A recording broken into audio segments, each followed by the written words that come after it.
What is up, you guys? Today we are here at a very main area photographed here in the Philippines, high tourist area, but today we're going to be talking about the ruins. Now, to understand the ruins, you have to understand Negros and how they were affected at the turn of the 20th century.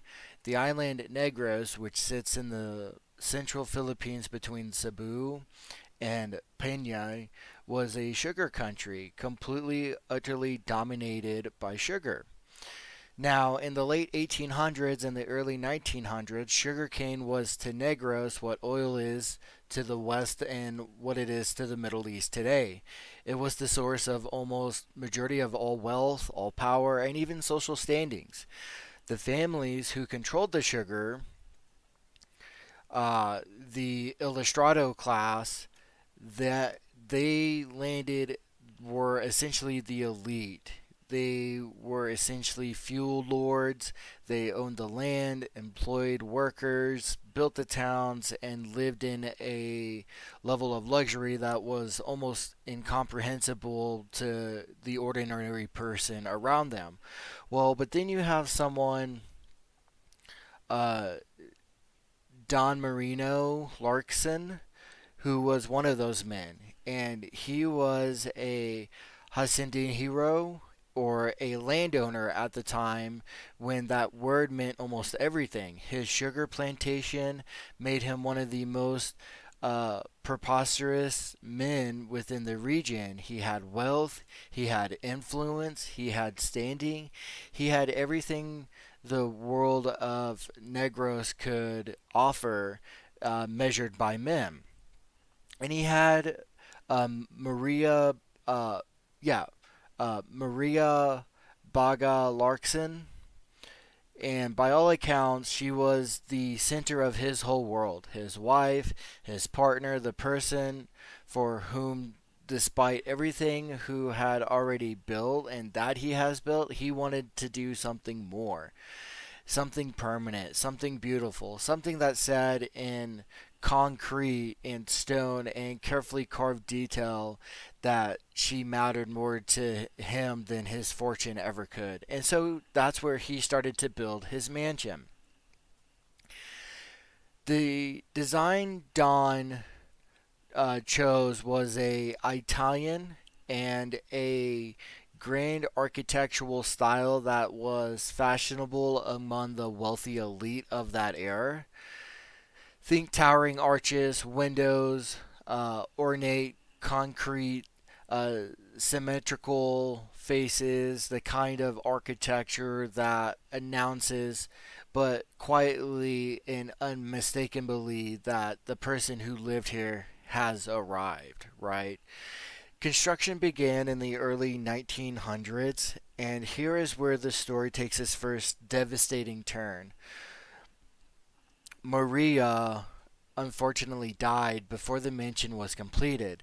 The exact circumstances vary, depends on who is telling the story, but some accounts say she died during childbirth, some say illness, but what every account agrees on is she was gone, and the mansion she was meant to live in was still unfinished, still rising from the sugarcane fields of Talisay, still becoming the thing her husband had imagined for her.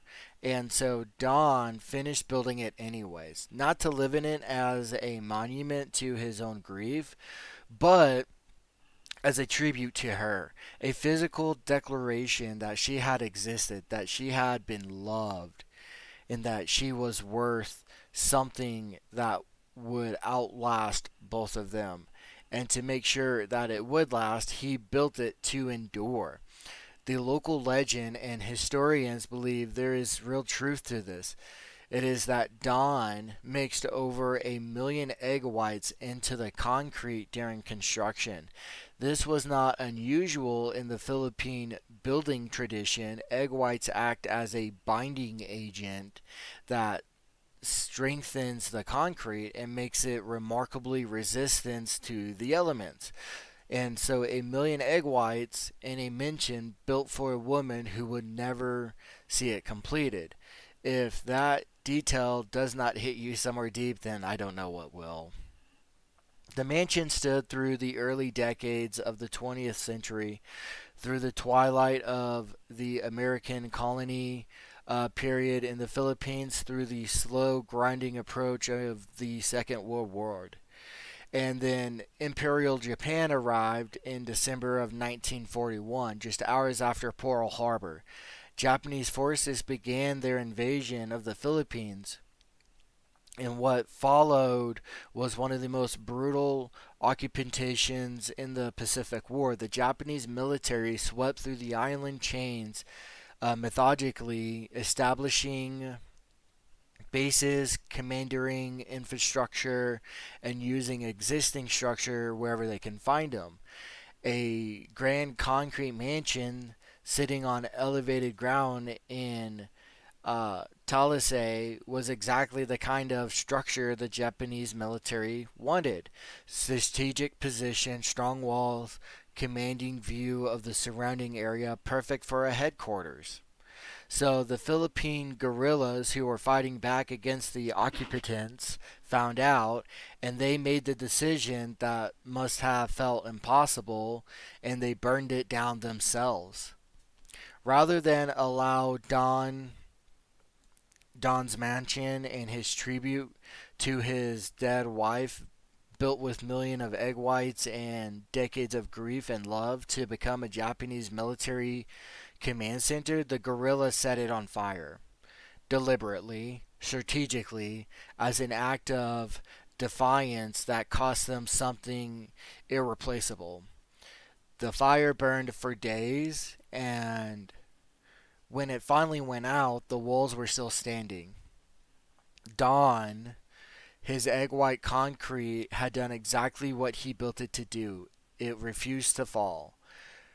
But the roof was gone, the interior was gutted, everything that could be burned had been burned, but those walls, those towering arches, ornate walls, they stood through the fire that burned for days during one of the most destructive wars in human history. And they are still standing to this day. So, I want you to sit with that for a moment because I think it's worth more than just a historical footnote. You know, Don Mariano Lacson built this place out of grief, out of love. So, consuming that loss, the person he loved didn't stop him from completing the thing that he promised her. That kind of devotion, it is rare in any century. And the Philippine guerrillas who burned it down did so out of courage, out of the refusal to let something scary be turned into a weapon against their own people. They destroyed something irreplaceable to protect something large. That kind of sacrifice is also rare. And somehow, improbable, almost miraculously, both of the acts of love and courage are prevailed in the same walls. And so the ruins of Talisay are today one of the most visited landmarks in that region of the Philippines because people come from all over the world to stand inside them, to photograph them, to walk through the arches, windows, and look up at the open sky where the ceiling once was. And most of them and most of us coming knowing that it's beautiful, that it looks ancient and romantic and sentimental, but now you know what it actually is. It is a love letter written in concrete, set on fire by heroes, and still standing. So there is a word in Filipino which is gel that describes the overwhelming feeling you get when something is so beautiful or so moving that you don't quite know what to do with yourself. And that feeling is physically in your chest, standing inside the ruins of Talisay right now and understanding that world completely.